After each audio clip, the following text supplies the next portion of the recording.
오늘 은혜 받으실 말씀은 마가복음 2장 1절로 12절입니다. 마가복음 2장 1절로 12절입니다. 한 절씩 교독하고 마지막 절은 같이 합독하도록 하겠습니다.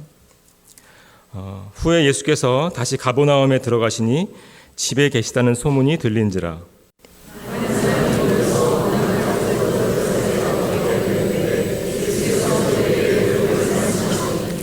사람들이 한 중풍병자를 네 사람에게 메워 가지고 예수께로 올세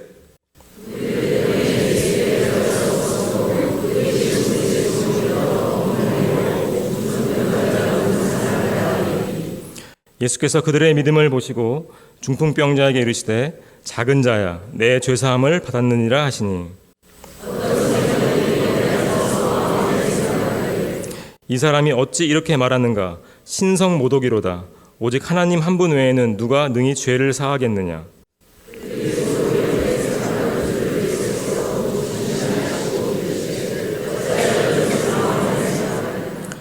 중풍병자에게 내 죄사함을 받았느니라 하는 말과 일어나 내 상을 가지고 걸어가라 하는 말 중에서 어느 것이 쉽겠느냐.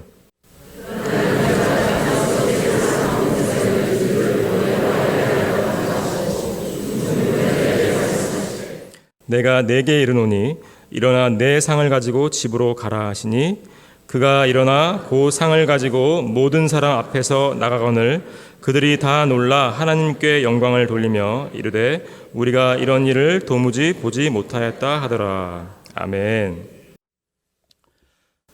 네, 오늘은 공동체 세 번째 시간 마지막 시간으로 공동체와 구원이라는 제목의 말씀을 가지고 함께 은혜를 나누고자 합니다.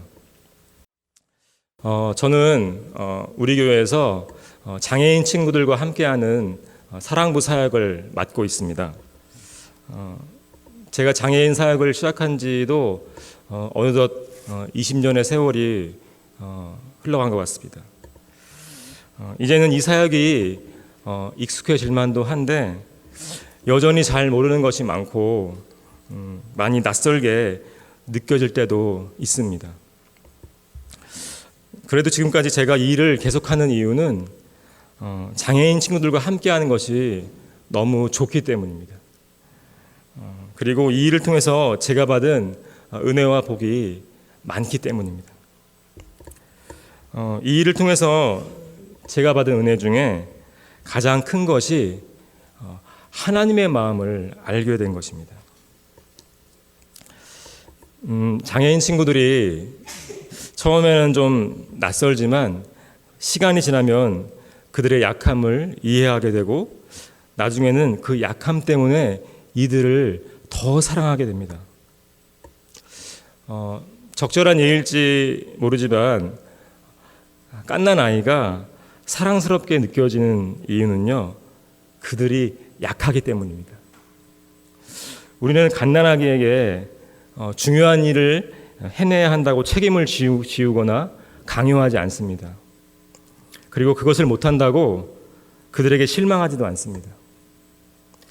그냥 집에 가만히 누워서 우유를 마구 흘리면서 먹고 기저귀에 똥을 사정없이 싸지만 우리는 그들이 사랑스럽기만 합니다. 왜일까요? 우리가 그들의 약함을 이해하기 때문입니다. 그리고 그들의 부족함까지도 사랑하기로 작정했기 때문입니다. 장애를 가진 이들도 마찬가지입니다. 우리의 기대치를 낮추고 마음을 열면 그들을 사랑할 수 있습니다. 물론 그들이 많이 자랐음에도 그에 걸맞는 행동과 역할을 하지 못하는 것이 때론 우리의 마음을 힘들게도 합니다.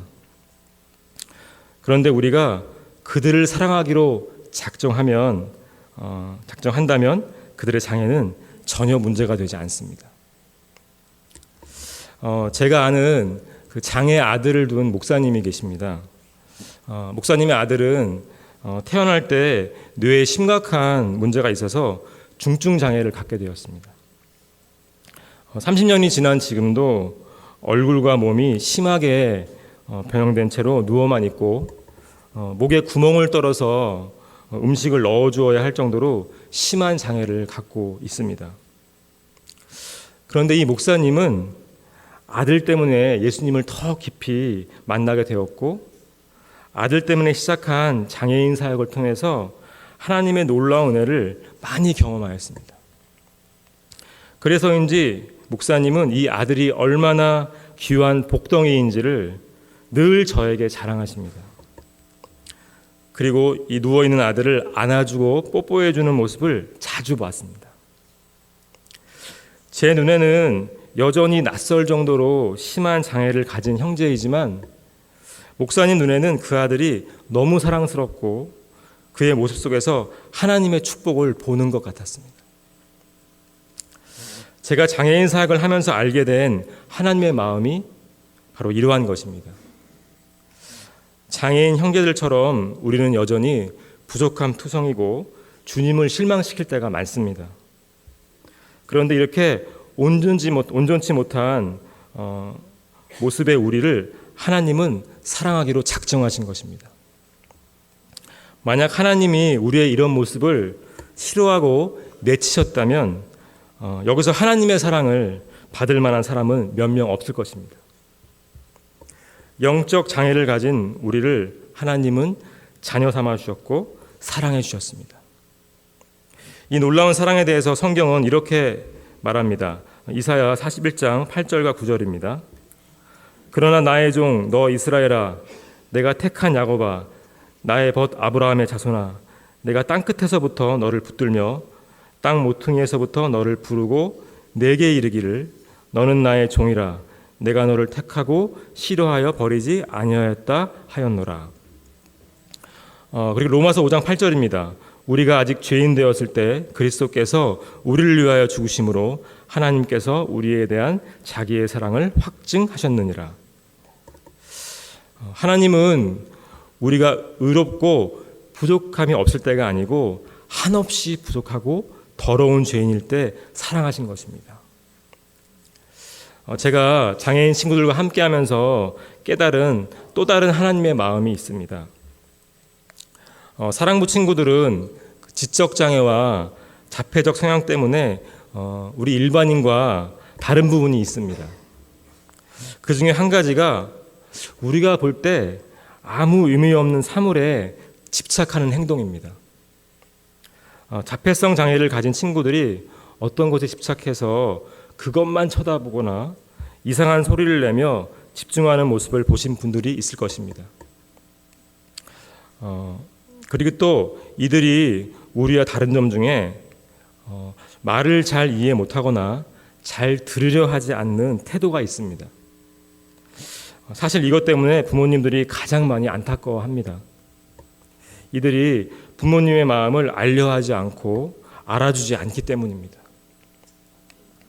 엄마와 아빠가 자기를 얼마나 사랑하는지, 그리고 자녀에게 좋은 것만을 주고 싶어하는 부모의 마음을 전혀 몰라줍니다.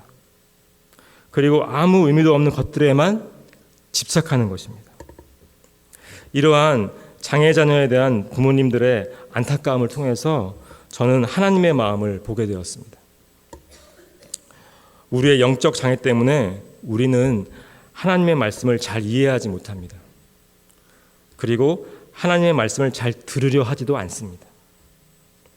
또한 우리에게 좋은 것만을 주시려는 아버지의 마음을 무시한 채 아무 의미 없는 세상 것들에만 집착하고 시간을 헛되이 보냅니다. 그게 바로 우리의 모습인 것입니다. 그래서 성경은 이러한 우리를 보며 아파하시는 하나님의 마음에 대해 말씀하고 있습니다. 이사야서 1장 2절과 3절입니다. 하늘이여 들으라, 땅이여 귀를 기울이라. 여호와께서 말씀하시기를 내가 자식을 양육하였거늘 그들이 나를 거역하였도다. 소는 그 임자를 알고 나귀는 그 주인의 구유를 알건만은 이스라엘은 알지 못하고 나의 백성은 깨닫지 못하는도다 하셨도다. 우리가 하나님 앞에서 영적 장애인임을 인정할 때 깨닫는 것들이 저는 참 많았습니다. 그것은 저에게 큰 은혜였습니다. 대부분의 장애인 사역자들이 갖는 공통적인 고민이 있습니다. 저도 장애인들에게 복음을 전하면서 갖게 된 신앙적인 고민인데, 그것은 바로 장애인의 구원에 관한 문제입니다. 장애인의 구원에 관한 문제.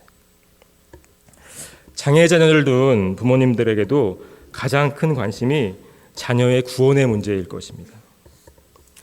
이 땅에서 어려운 삶을 살고 있는 장애 자녀의 구원은 부모들에게 너무나 절실한 것이기 때문입니다. 그런데 지적력이 많이 부족한 중증 장애인은 자신의 신앙을 결정하거나 말로 고백할 수 있는 경우가 거의 없습니다. 그렇기에 이들의 구원을 우리가 어떻게 확인할 수 있는지가 저나 부모님들에게는 큰 고민이고 어려운 부분이었습니다. 아마도 중증 장애인과 비슷한 상황에 놓인 중증 질환을 가진 환우와 가족들에게도 이런 동일한 고민이 있지 않을까 싶습니다. 그래서 저에게 이 문제의 해답을 성경 안에서 찾는 것은 너무나 필요하고 중요했습니다. 건강한 일반인들에게는 구원에 이르는 개인의 믿음이라는 신앙 교리가 있습니다. 로마서 10장 10절의 말씀입니다. 사람이 마음으로 믿어 의에 이르고 입으로 시인하여 구원에 이르느니라. 이 말씀에 근거하여서 우리가 마음으로 예수님을 믿고 그것을 입으로 시인하면 구원에 이른다는 것입니다. 이것이 구원에 관한 일반적인 기독교의 교리입니다. 교회에서 진행되는 교리 교육과 세례 문답 등이 그러한 내용일 것입니다. 그런데 판단 능력과 언어 표현에 어려움이 있는 중증 장애인들에게 이 구원에 이르는 믿음에 관한 교리를 적용하기에는 한계가 있습니다. 이렇게 제가 고민하고 있을 때 붙잡게 된 말씀이 바로 오늘의 본문인 마가복음 2장이었습니다. 바로 구원과 공동체의 믿음에 관한 말씀입니다. 마가복음 2장에 대한 말씀을 제가 한번 간단하게 이렇게 스토리텔링으로 말해보겠습니다. 중풍병이라는 장애를 갖고 있는 사람이 있었습니다. 그리고 그에게는 4명의 친구들이 있었습니다. 친구들은 이 중풍병자를 아끼고 사랑했습니다. 중풍병자가 낫기를 늘 바라던 친구들은 어느 날 예수님에 대한 소문을 듣게 되었습니다. 그들의 가슴은 떨리기 시작했습니다. 예수님이라면 이 장애인 친구를 낫게 해줄 것 같았기 때문입니다. 4명의 친구들은 중풍병자를 침상에 메워서 예수님이 계신 곳까지 갔습니다. 그런데 예수님이 계신 집 주변에 너무나 많은 사람들이 꽉 차 있었습니다. 도무지 이 중풍병자를 예수님께로 데려갈 수 없었던 것입니다. 친구들은 잠깐 낙심했으나 포기하지는 않았습니다. 왜냐하면 이들은 중풍병자를 사랑했고 예수님이라면 고쳐주실 거라는 믿음이 있었기 때문입니다. 그들은 예수님이 계신 집 위로 올라가서 지붕을 뜯기 시작했습니다. 그리고 중풍병 친구를 침상에 달아서 예수님이 계신 곳으로 내려보냈습니다. 이러한 그들의 행동은 그것에 모인 사람들에게 민폐를 끼치는 것일 수도 있었습니다. 아마 집주인은 굉장히 놀랐겠죠? 내 집 지붕을 뜯다니. 그런데 예수님은 이들의 행동을 칭찬하셨습니다. 이들의 행동을 믿음과 사랑으로 보셨기 때문입니다. 본문 2장 5절입니다. 예수께서 그들의 믿음을 보시고 중풍병자에게 이르시되 작은 자야 내 죄사함을 받았느니라 하시니. 이 말씀에서 놀라운 부분이 예수님은요 당사자인 중풍병자의 믿음이 아닌 4명 친구들의 믿음을 보시고 중풍병자에게 은혜를 베푸셨다는 것입니다. 저는 이것을 공동체의 믿음과 사랑을 통해서 이루어진 구원이라고 생각합니다. 그리고 이 말씀에서 더욱 더욱 놀라운 부분은요, 이 네 명의 친구들이 예수님께 온 목적은 죄사함이 아니라 병고침이었다는 것입니다. 그런데 예수님은 이들의 목적을 훨씬 뛰어넘는 구원이라는 선물을 주셨습니다. 그들의 작은 믿음에 주님은 기대 이상의 큰 은혜를 베푸신 것입니다. 그런데 이 놀라운 예수님의 구원 사역의 현장에서 격렬한 거부감을 표시한 사람들이 있었습니다. 바로 그곳에 있던 서기관들이었습니다. 본문 2장 7절입니다. 이 사람이 어찌 이렇게 말하는가? 신성모독이로다. 오직 하나님 한 분 외에는 누가 능히 죄를 사하겠느냐. 서기관들은 교리의 전문가들입니다. 그들의 종교적 고정관념으로는 예수님의 말씀이 당연히 신성모독이었습니다. 정해진 교리와 종교적인 절차 없이 죄사함은 이루어질 수 없다는 것이 그들의 종교적인 신념이었기 때문입니다. 예수님께서는 이러한 논란을 미리 짐작하셨다는 듯이 그들에게 이렇게 말씀하셨습니다. 이 환자에게, 이 장애인에게 내 죄사함을 받았다고 말하는 것보다는 치료받았으니 네 상을 가지고 걸어가라는 말이 더 쉬운 말이겠지? 그런데 내가 왜 쉽게 말하지 않고 이렇게 말했는지 아니? 본문 2장 10절 말씀입니다. 그러나 인자가 땅에서 죄를 사하는 권세가 있는 줄을 너희로 알게 하려 하노라. 예수님은 죄사함의 권세, 즉 구원의 주권이 자신에게 있음을 우리에게 알게 하시려고 일부러 그러셨다는 것입니다. 성도 여러분, 구원은 하나님의 주권에 속한 영역입니다.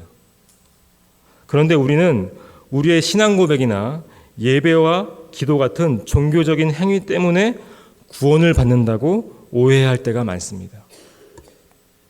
저는 장애인의 구원과 공동체의 사랑에 대한 관련성을 연구하면서 우리 안에 교리적인 고정관념이 너무 깊이 박혀 있는 것은 아닌지 생각하게 되었습니다. 구원을 위한 교리적인 행위에 너무 집착한 나머지 하나님의 주권과 전적인 하나님의 은혜라는 더 중요한 것을 놓칠 수 있다는 것입니다.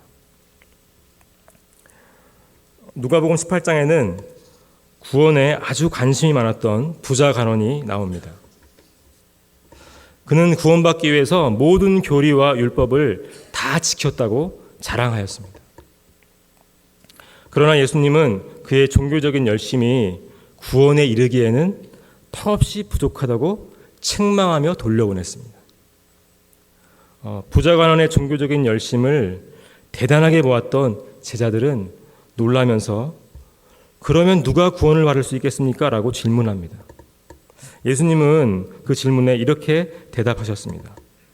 누가복음 18장 27절입니다. 이르시되 무릇 사람이 할 수 없는 것을 하나님은 하실 수 있느니라. 다시 오늘의 본문으로 돌아와서 예수님은 당사자가 아닌 내 친구들의 믿음과 사랑을 보시고 중풍병자에게 구원을 베푸셨습니다.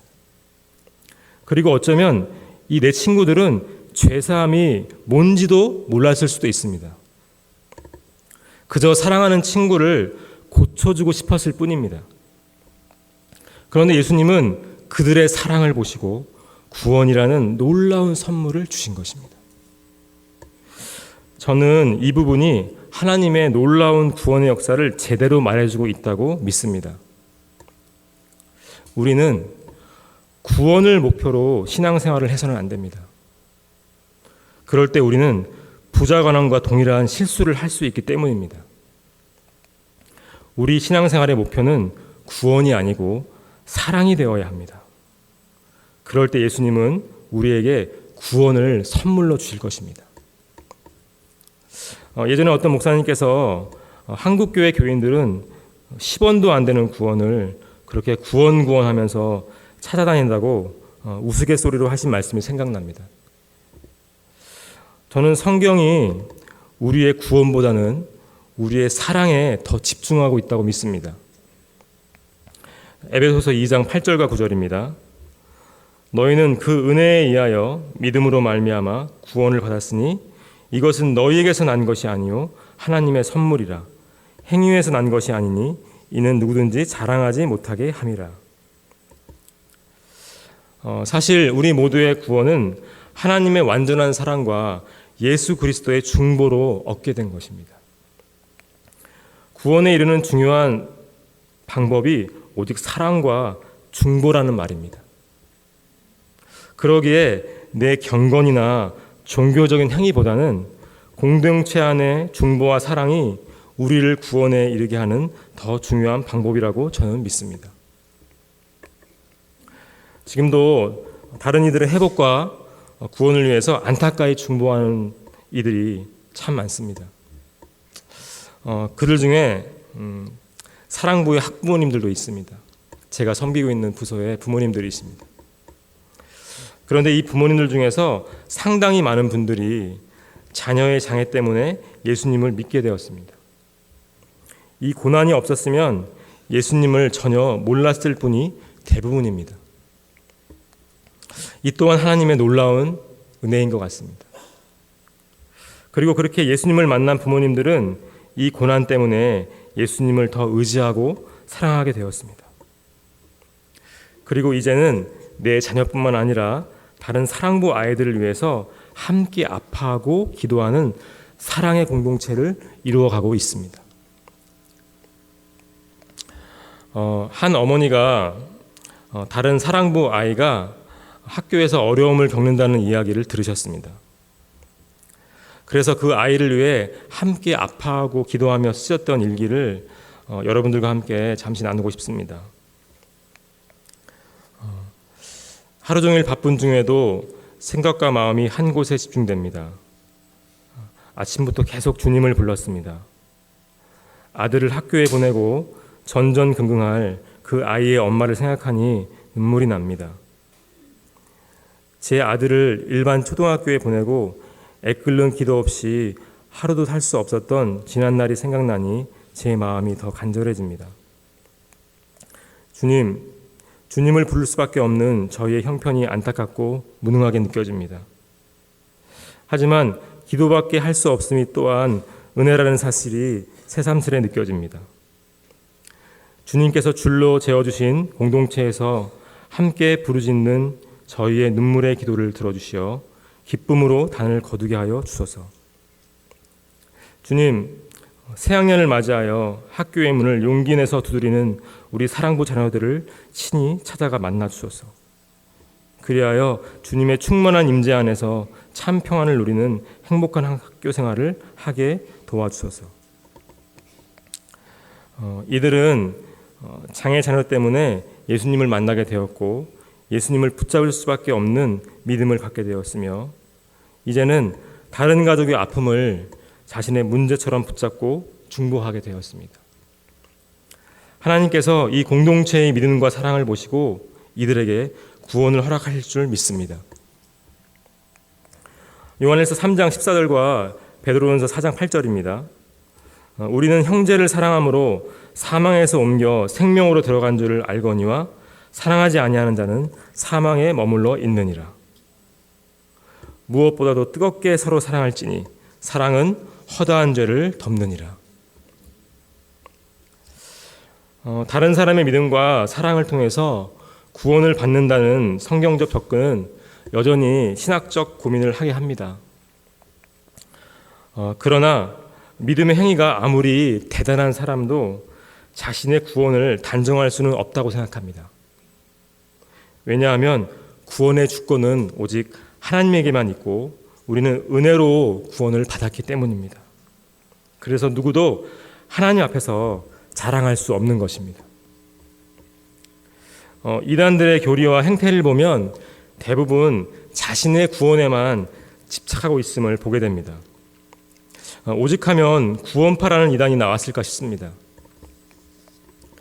그들의 주장은 세상의 종말 때 나만 구원받겠다는 것입니다. 이를 위해서 가족도 친구도 교회도 세상도 다 버리겠다 합니다. 대단히 열성적이지만 또 지극히 이기적인 모습입니다. 그들이 이단인 명확한 증거가 아닌가 싶습니다. 만약 성경에서 구원이 가장 중요한 주제였다면 예수님도 그렇게 말씀하셨을 것입니다. 그러나 예수님은 사랑이 가장 중요하다고 말씀하셨습니다.